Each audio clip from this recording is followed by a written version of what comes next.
Assalamualaikum warahmatullahi wabarakatuh. Di sini saya sebagai perwakilan dari kelompok 2 akan membuka jalannya presentasi tentang game telinga berjalan dan kebelet, yakni kereta bulet, yang mana dalam kelompok 2 ada Vera Risnaya Novianti, Ica Nabila Nisa, Putri Puspitasari, Sinta Wulandari, Siti Isnaini Magfiroh, Titi Sutradara Husna, dan Vera Mega Oktaviani. Untuk game yang pertama yakni game telinga berjalan. Game telinga berjalan sendiri memiliki 2 tujuan permainan, yaitu yang pertama terdapat tujuan umum, yakni yang berfungsi untuk melatih atau membentuk kepemimpinan untuk memecahkan suatu masalah dalam sebuah permainan. Untuk tujuan khususnya terdapat 9 tujuan, yakni yang pertama ada melatih kepercayaan diri dari setiap anggota, kemudian ada melatih kekompakan tim, kemudian ada melatih jiwa kepemimpinan, melatih kepercayaan anggota terhadap pemimpin, yang kelima ada melatih komunikasi antara seorang anggota dengan pemimpinnya, terus kemudian melatih untuk mencapai tujuan yang diraih secara bersama-sama, yang ketujuh melatih kerjasama yang baik antara seorang anggota dengan pimpinan, kemudian ada melatih jiwa kepemimpinan atau pemimpin memilih strategi dalam memecahkan masalah dalam sebuah permainan itu, dan yang terakhir yakni melatih solidaritas antara anggota untuk pemimpin. Yang selanjutnya yaitu waktu permainan pada telinga berjalan ini, yaitu waktu permainan dan refleksi dengan waktu 10 menit dan jumlah peserta terdiri dari 9 orang yang kemudian terbagi menjadi 3 tim. Maka dari itu per timnya terdiri dari 3 orang atau 3 anggota. Yang selanjutnya properti dan jumlah. Pada permainan telinga berjalan ini membutuhkan beberapa properti, yaitu sebagai berikut. Yang pertama, peluit untuk memulai permainan 1 buah, bendera dari lidi dan kertas warna 3 buah, kain slayer untuk menutup mata 3 buah, pita penanda kelompok 3 warna, pink, oranye, dan putih masing-masing 1 meter, dan kursi 8 buah, botol 4 buah, tali rafia 1 gulung, lipstick 1 buah, daster 1 buah, balon yang telah dipompa 6 buah balon, per tim 2 balon dalam tiap permainannya. Yang selanjutnya yaitu handphone untuk foto dan menyalakan musik ketika permainan berlangsung, membutuhkan 2 handphone, dan yang terakhir adalah hadiah yang sudah dibungkus dengan kertas kado 1 buah. Selanjutnya akan dilanjutkan oleh rekan saya. Assalamualaikum warahmatullahi wabarakatuh. Perkenalkan, nama saya Ica Nabila Nisa. Di sini saya akan melanjutkan pemaparan materi dari rekan saya. Adapun materi yang selanjutnya yaitu prosedur atau langkah-langkah permainan. Terdapat 7 tahap yang harus dilalui ketika melaksanakan game dinamika kelompok telinga berjalan. Adapun tahap yang pertama yaitu fasilitator mengarahkan peserta ke dalam arena permainan. Yang kedua, fasilitator memberikan salam pembuka dan berdoa bersama. Yang ketiga, fasilitator membagi kelompok dengan cara berhitung, dengan masing-masing kelompok berjumlah 3 orang dan total keseluruhan kelompok terdapat 3 tim.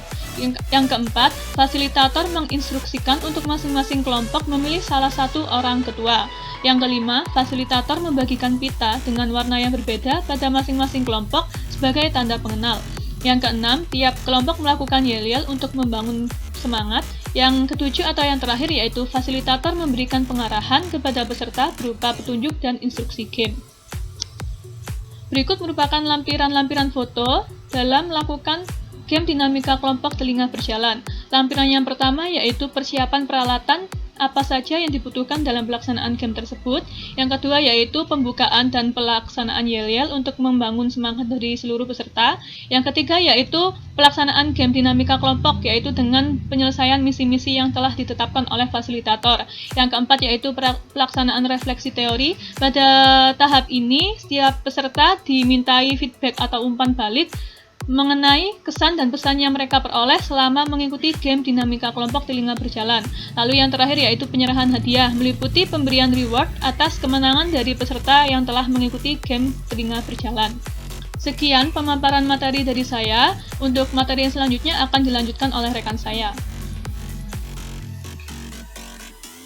Melalui permainan telinga berjalan ini yang bertujuan untuk menumbuhkan jiwa kepemimpinan. Maka dalam refleksi teorinya yaitu pada permainan telinga berjalan ini secara tidak langsung akan menumbuhkan jiwa kepemimpinan oleh salah satu anggota tim dan juga menciptakan teamwork antara pemimpin dan juga anggotanya dalam mencapai tujuan dari permainan tersebut. Nah, hasil refleksi dapat diutarakan pada pertanyaan refleksi permainannya yang meliputi kenapa permainannya seru, kenapa dipilih ketua, dan bagaimana ketua tersebut dalam mengkondisikan anggotanya. Nah, dari pertanyaan tersebut diketahui refleksi dari peserta yaitu pada kelompok 1 misalnya bisa lebih semangat karena teriak-teriak seru dan permainannya tadi sungguh mengesankan. Nah, pada kelompok 3 biar ada sosok pemimpin yang memandu bagaimana anggota dalam menjalankan tugasnya. Setelah dilaksanakannya refleksi pada permainan telinga berjalan ini, maka dapat diketahui kelebihan dan kelemahan dari permainan telinga berjalan ini. Adapun kelebihannya meliputi yang pertama, konsep kepemimpinan sudah diterapkan dengan baik, yaitu memiliki ketua sebagai pemimpin dari kelompok tersebut dan juga anggotanya sebagai pengikut dari ketua. Nah, yang kedua, kepemimpinan dalam dinamika kelompok yang berperan dalam mengambil tanggung jawab dalam kelompok tersebut. Nah, yang ketiga, macam-macam kepemimpinan yang didasarkan pada sifat. Nah, yang keempat, tipe gaya kepemimpinan sudah nampak dan cenderung pada gaya kepemimpinan yang berorientasi pada tugas. Nah, adapun kelemahan dari permainan ini meliputi kurang menunjukkan adanya kerjasama dengan sesama anggota yang lain dan hanya terdapat upaya komunikasi dengan ketua tim saja. Hal ini mungkin dikarenakan penerimaan dari masing-masing anggota itu berbeda. Jadi persepsi anggota itu hanya lebih mengutamakan komunikasi dengan ketua saja, bagaimana caranya menyelesaikan tugas, tapi tidak mengutamakan bagaimana komunikasi antar sesama anggota. Selanjutnya, untuk permainan kedua yaitu kebelet atau kereta bulat. Tujuan dari permainan kebelet yang pertama, untuk tujuan umumnya yaitu melatih jiwa kepemimpinan setiap peserta untuk menyelesaikan tantangan melalui sebuah permainan. Tujuan khusus yang pertama, melatih jiwa kepemimpinan setiap anggota, melatih kerjasama yang baik setiap anggota dalam permainan, melatih komunikasi antar anggota dalam tim, melatih kekompakan tim, menumbuhkan kepercayaan antar anggota dan pemimpin, dan yang terakhir melatih konsentrasi dan fokus anggota. Jadi saya kesini akan melanjutkan presentasi dari teman saya. Saya akan menjelaskan mengenai waktu permainan dan waktu refleksi yang dibutuhkan dalam game ini, yaitu sekitar 90 menit, yang mana jumlah peserta terdiri dari 12 sampai 18 orang dibagi menjadi 3 kelompok. Jadi setiap kelompok terdiri dari 4 sampai 6 orang. Untuk yang selanjutnya yaitu properti dan jumlah barang yang diperlukan dalam game ini. Yang pertama yaitu bola 3 buah, yang kedua ember 2 buah, yang ketiga slayer 12 sampai 18 buah, yang keempat raffia 5 gulung besar, yang kelima pita 3 roll dengan warna yang berbeda. Yang keenam, megaponik 1 buah, yang ketujuh snack ringan. Berikut merupakan prosedur atau langkah-langkah yang dilakukan dalam permainan kereta bulat. Yang pertama, melakukan ice breaking. Hal ini bertujuan untuk memecahkan suasana ketegangan yang terjadi antara fasilitator dengan seluruh peserta. Yang kedua, seluruh peserta membuat dan memperagakan yel-yel atau jargonnya. Setelah itu, fasilitator mulai membuka permainan ini atau kegiatan ini dan juga memimpin berdoa sebelum memulai permainan.